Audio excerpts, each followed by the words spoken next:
now. I've thought long and hard about what to say. I've done a lot of reflection lately on my last 11 years. That's when I started this program here. The Dazzle program was 11 years ago. And I've seen a lot of things come and go and had a lot of successes and a lot of pitfalls. And we're still here, and I've been thinking hard about where my place is with the Dazzlers in the future and where your place is. I know when I ask you to be a Dazzler, or when I approve your score sheet and say you are a Dazzler, I know I ask a lot of you. Dazzlers is very physically and mentally demanding. It is the one sport where everybody has to be at their ultimate game in order for the team to succeed. Not to mention we have the longest season length of any other program in the school. That asks a lot of them too. That's a high level of dedication involved. I have a colleague that I just met through work last year, and we've begun to work pretty closely together at a national level last year and through this year. And a couple of weeks ago she said, "You know, Erin, you're pretty intense." And I didn't quite know how to take that. That can be negative, that can be positive, and I spent a long time thinking about that comment. And I think she's spot on. I am a very intense individual, but as I think more about it, I wouldn't want it any other way. I give 100% to every one of my jobs. I try to give 100% to every one of you kids, in addition to my own kids and family. When I give 100%, I expect equal in return from every one of my kids. And I think that's the least I could do if I'm truly going to be a teacher for you, is to expect dedication and commitment, because I know that's what it's going to take for you in your career and in your family and in you serving as a role model for somebody else as you get older. I just don't think there's any other way to live life than to be intense about whatever it is you do, whether it's your passion, whether it's your job, whether it's to help take care of somebody else. That's something I'd like to leave with you. I think that's an okay thing. The girls recently took a survey for the school. This is something they're doing for all the activities. And every girl completed the survey just last week. And what was really interesting was, one of the questions was, why do you go out for the Dazzlers? Why do you want to be a part of this program? Only 2 girls said they went out for it because they wanted to win. That was really surprising. Everybody, the overwhelming comments were, it's fun and it's challenging. And how interesting that they would want to be a part of something so hard, but yet found that so fun. And that's why they want to be a part of this. And while we often have goals to win, or we strive to be in that winner's circle, I hope that you had a lot of fun this year. And I definitely know I challenged each and every one of you. And you might not always like me when I'm challenging you, but it's not my job to make you like me. It's my job to challenge you so that you can have that fun outcome as a result of your success and possibly the trophy to go with you. Our expectation was not for you to win. We thought you could win based on your potential. We knew it was there, we knew it was in you, we knew we had a good group this year. However, our goal for you, our expectations, is that you rise above and become somebody better, achieve something more. And for each of you, we have different expectations. For some of you, it's grades. For some of you, it's a better work ethic. For some of you, we want you to learn how to build relationships, or we want you to master a new set of skills. For some of you, we're expecting you to grow as leaders. For some of you, it's simple organization. For some of you, it's execution of whatever you do in life. And for some of you, it's just maybe building consideration and sympathy for others around you. Every single one of you, I could say, has a different set of expectations in our eyes as far as what we would like to see you achieve or what we'd like to see you become within the time that you are with us in a season. And if all of those pieces fall into place and you all rise to our expectations that we think are good for you, as well as your own expectations of yourself, that's when you get that magical moment of the creation of a team and the achievement of some of those trophies and things. All of those expectations that we have in mind for you, we take those into account when we make decisions for you. And I know you can nod your heads and say, we always inform you about the decisions we make. We always seek input and feedback, but ultimately we always make the call. But we always explain why we make the call that way. Maybe it's better for one individual. Maybe it's better for all of the 22. Maybe it's not what we want to do, but it's something we know we have to do for you. And so we always make those tough decisions. That's a coach's job. But we want you to know that we do it out of complete fairness, and we do it out of extreme love for this team, and out of our best intent for you. We all try to take you into consideration personally and as a Dazzler group when we do anything for this team. We're here to look out for you, as well as still meet our requirements and do our job. As dancers, you learned a lot this year individually. You definitely stretched your own personal limits and strengthened yourselves. All of you were pushed to the limit physically. I can't say that any one girl was able to settle into a role that she had already mastered prior to this year. Oftentimes the freshmen think they have it the worst because they're expected to run the big dogs, as Marissa said. Sophomores think they have it rough because now we're expecting them to make all 3 routines. They should after 1 year of getting a good run at it. The juniors, they know we expect a lot of them because next year they are the seniors and they have to take over the reins. The seniors feel the ultimate pressure because they have to be the strong leaders, the role models, the exemplars, and oh yeah, they have to get trophies for the team and they have to have that last big hurrah. The worst dancers on the team, if you think that's you, if you feel like you're one of the weaker dancers on the team, they think they have it the roughest because we come down hard on them to improve and rise to the occasion and match the standard of the line. For those girls that think they're the best dancers on the team, they think they have it tremendously hard because you can bet I'm going to push them to the ultimate limit because there is no best that you can arrive at and just sit at. You always have to become better. There's always room for more growth there. And so I bet every one of them could say they probably had it the toughest this year, whether it was through a tough one-on-one conversation, whether it was through pointing something out of practice, whether it was through what I pushed you to do physically. I think that's okay. Again, I wouldn't really want it any other way.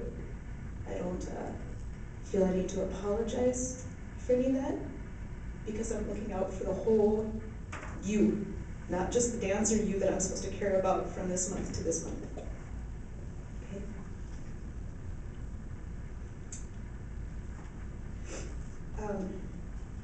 Freshmen, besides the dance skills that you learned this year, I hope you learned how to apply yourself more.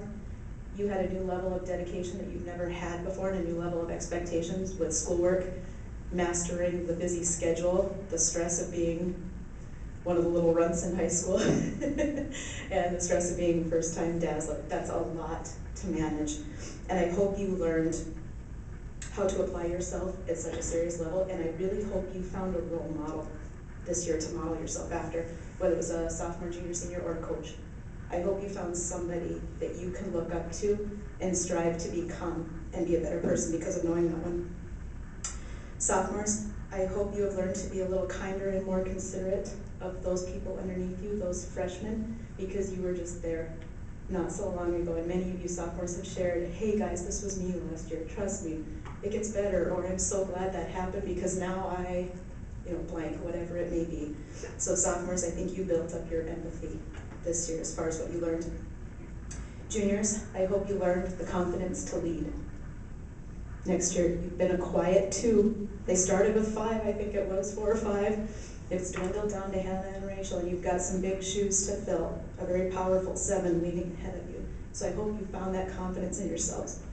Every time I told you to pull your frame back and stand a little taller and own up to the spotlight, that's not just in the dance world.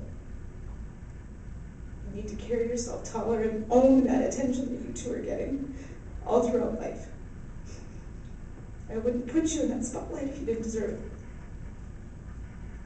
And to the seniors, I can't read my paper either. Is that you?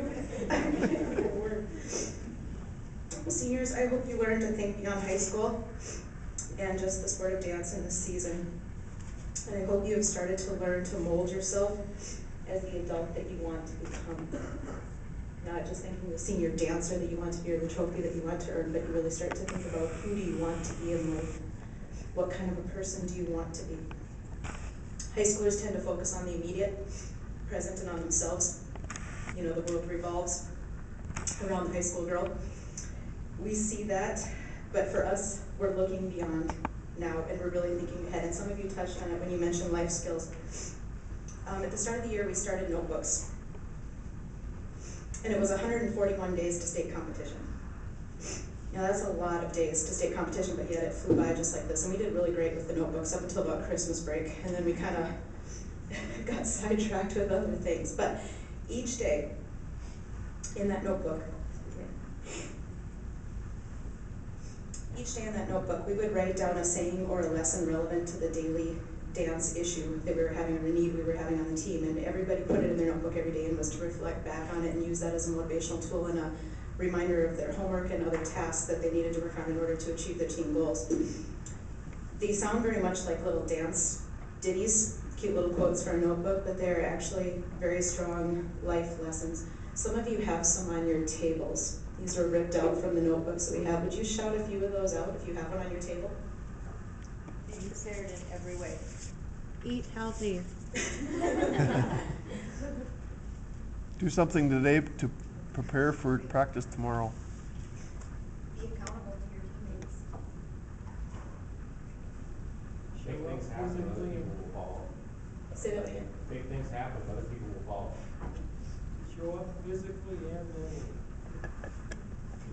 These are life skills. You know, it's interesting, seniors, that that's such a resonating point with you looking back on 4 years of your dazzlehood. Those are the things that you're going to need to carry yourselves far in life, and that I hope we've instilled in every single one of you. Even if not every moment of your dazzler season was amazing and impeccable, I hope those things stick with each and every one of you. Hang on to those notebooks. When you get to one of those killer days in college, when the world seems against you, pull that notebook out. I hope we've turned you into more strong and independent and successful women looking ahead in life. I do believe that's our job. I think coaches who are in it to win it are in it for the wrong reason. And they're not creating the right kind of individual. We are in it for you personally. And if that trophy comes along with it, it's because we've developed the character and the team that's truly meaningful, and it resulted in this beautiful outcome. What's funny is you weren't all pleased with your outcome this year, 6th place trophies. Do you realize you have risen to the standard of coming to expect 1st, 2nd, and 3rd place trophies? And how many other sports in this town can say that that's the norm? That it's a bummer to not get 1st, 2nd, or 3rd place. How many other teams set state champion as their goal for the year? Not in this town, not many. How many other teams bring home state trophies, multiple state trophies, every single year for 11 years running? Can you name one? We go against every Class A school like they do. It's the same schools they're up against. Isn't that funny that 6th place is a bummer? It's a pretty awesome outcome. Multiple state trophies every single year, 11 years running. For the coaches and for all the dancers up here, we have very different levels of dedication and passion. We have very different reasons for why we all participate. We have very different roadblocks to overcome, each of us individually. You all have very different physical abilities. And we all have different desirable outcomes. Some of you might think, yes, I met all my goals this year, and oh my gosh, I got 2 state trophies. Others might think, man, I achieved this and this, but I really wanted that. You're all probably at different levels of satisfaction with your season, but I want you to hang on to those positives. Despite all of these team differences, you achieved many of your goals. You did more home performances than in the last few years. You wanted to get out there more, and you did. You participated in 3 categories at state instead of 2, like what we were able to manage last year because of team struggles. You prioritized pom and kick, and you made finals in pom and kick. Those were your priorities. You said that day 1 of practice, and you made it, and you brought home trophies. You have to remember there were 8 teams around you who did not. So you made that goal, and you personally improved. I think every single one of you can say that you personally improved. So overall, I hope you believe that it was a very positive season. I hope you all walk away with at least one life lesson. I hope you know that even though you might not agree with everything Kyle and I do, we do it out of complete love and respect for you and looking out for your well-being. And I hope you come back and say that Dazzler's made a difference in your life. So, thank you for all your dedication this year. Thank you for the kind words tonight, seniors. And thank you for what you gave day in and day out throughout practice. I know it wasn't easy, but we really enjoyed being with you this year. It was a great year, so thank you to all of you. Okay. And now we're going to go into our certificates and awards for the night. A little more hardware, right? We like our hardware.